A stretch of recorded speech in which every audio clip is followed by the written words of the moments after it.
네, 지금 이 시각 여러분이 주목할 만한 이슈 살펴보겠습니다.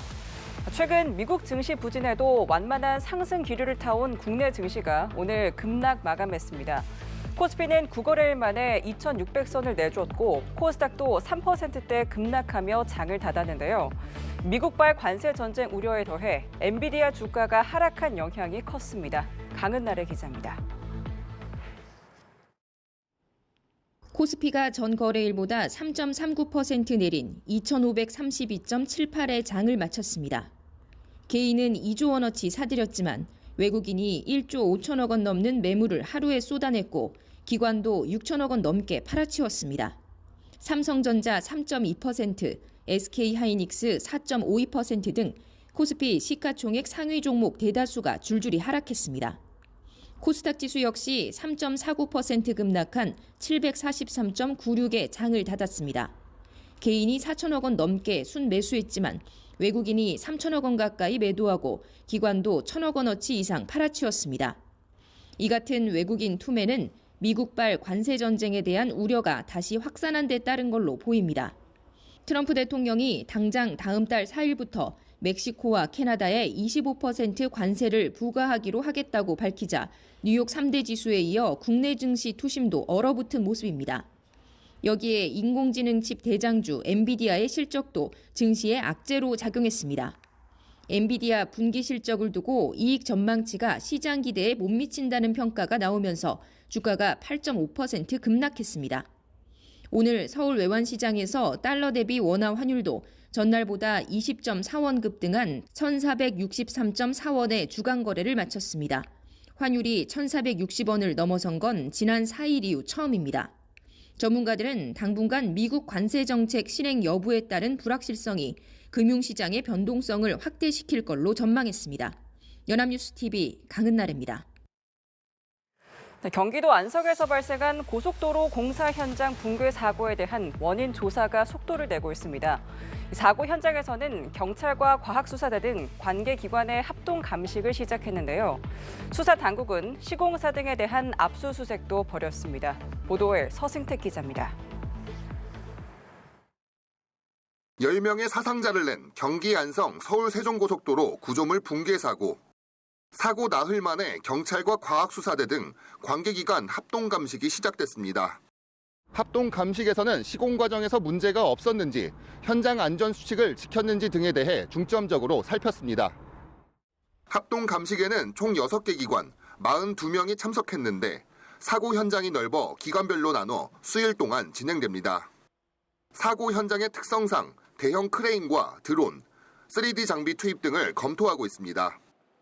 공사 공정 전체에 대해서 공사 계획대로 진행이 되었는지 여부, 설치 중인 거더가 적절한 재료를 통해서 제작된 거더인지, 콘크리트 강도 및 내부 철근이 적절하게 배합해서 만들어진 것인지 등 종합적으로 검토해갈 내용입니다. 합동 감식과 함께 압수수색도 진행됐습니다. 경기 남부경찰청 수사 전담팀은 시공사인 현대엔지니어링 본사와 현장 사무실, 발주처인 한국도로공사, 하도급사인 장원산업과 강산개발 등 7곳에 대해 압수수색을 벌였습니다. 영장 집행에는 고용노동부 감독관들도 동행했습니다. 경찰과 노동부는 압수수색을 통해 수사에 필요한 자료를 확보한다는 방침입니다. 합동 감식 결과는 수개월가량 걸릴 것으로 예상돼 사고 원인 규명에는 다소 시간이 걸릴 것으로 보입니다. 연합뉴스TV 서승택입니다. 네, 이번 사고와 관련해 시공사인 현대엔지니어링이 공식 사과했습니다. 유가족에게 머리 숙여 사죄하고 피해자 지원 대책도 내놨는데요. 다만 사고 원인에 대해서는 말을 아꼈습니다. 한편 국토교통부는 조사위원회를 구성하고 본격적인 원인 규명 작업에 착수했는데요. 앞으로 2달간 사고 원인을 분석해 재발 방지 대책을 포함한 보고서를 내놓을 예정입니다. 김수강 기자입니다. 고속도로 교량 붕괴 사고와 관련해 시공 책임자인 현대엔지니어링이 공식 사과했습니다. 주우정 대표이사는 피해자 가족들을 직접 만나 위로의 뜻을 전했다며 머리를 숙였습니다. 삼가 고인의 명복을 빌며 유가족분들께 머리 숙여 사죄드립니다. 피해자 지원 대책도 내놨습니다. 유가족에게는 장례 절차 지원과 산재보험 유족 급여를 안내하고 부상자들에게는 치료비와 함께 300만 원의 긴급 생계비를 지급하겠다고 밝혔습니다. 하지만 사고 원인에 대해서는 조사가 진행 중이라는 이유로 구체적인 언급을 피하며 관계기관 조사에 성실히 협조하겠다는 원론적인 답변만 반복했습니다. 또한 사고 당시 하청업체 직원들이 안전모와 안전고리, 벨트 등 보호 장비를 착용하고 사전에 안전교육도 받았다고 설명했습니다. 한편 국토교통부는 건설사고 조사위원회를 구성하고 본격적인 원인 규명 작업에 착수했습니다.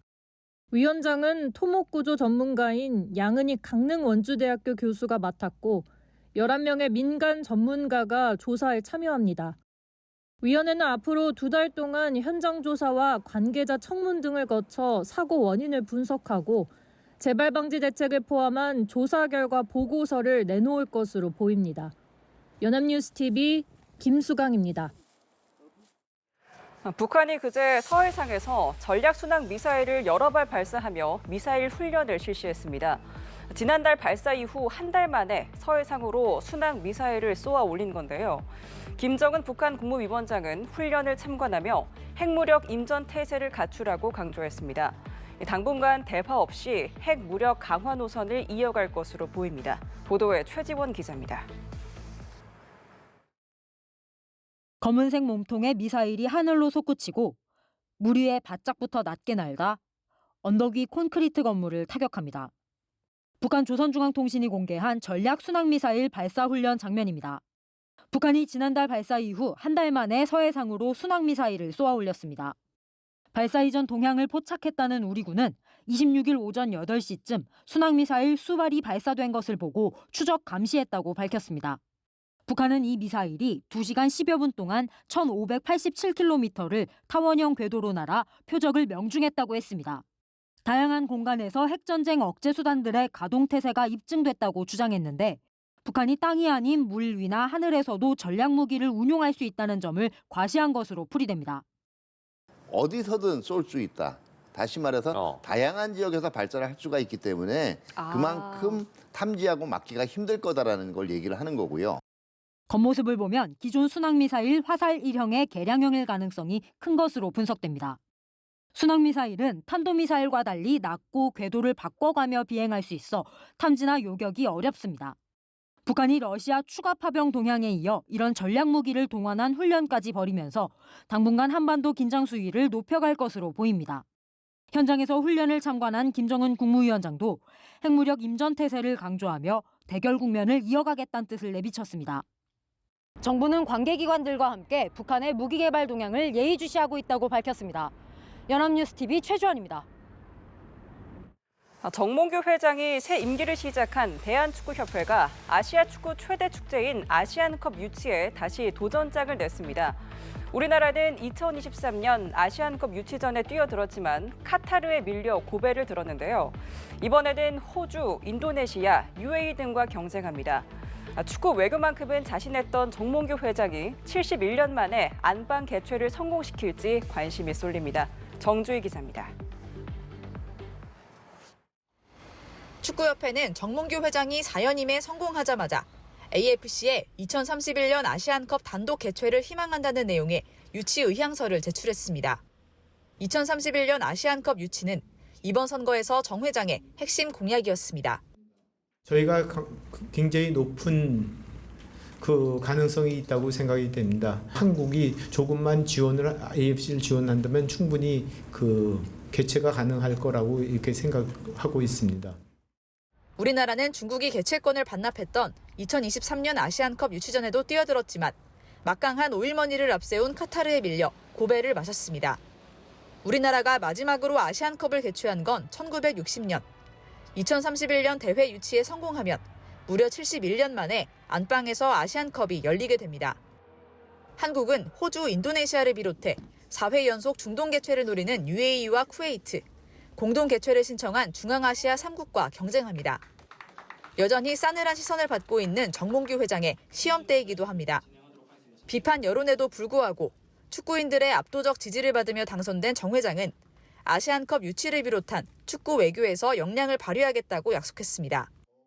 축구종합센터의 완성과 국제 외교력 강화 등 제가 잘할 수 있는 분야와 과제를 더욱 집중하도록 하겠습니다.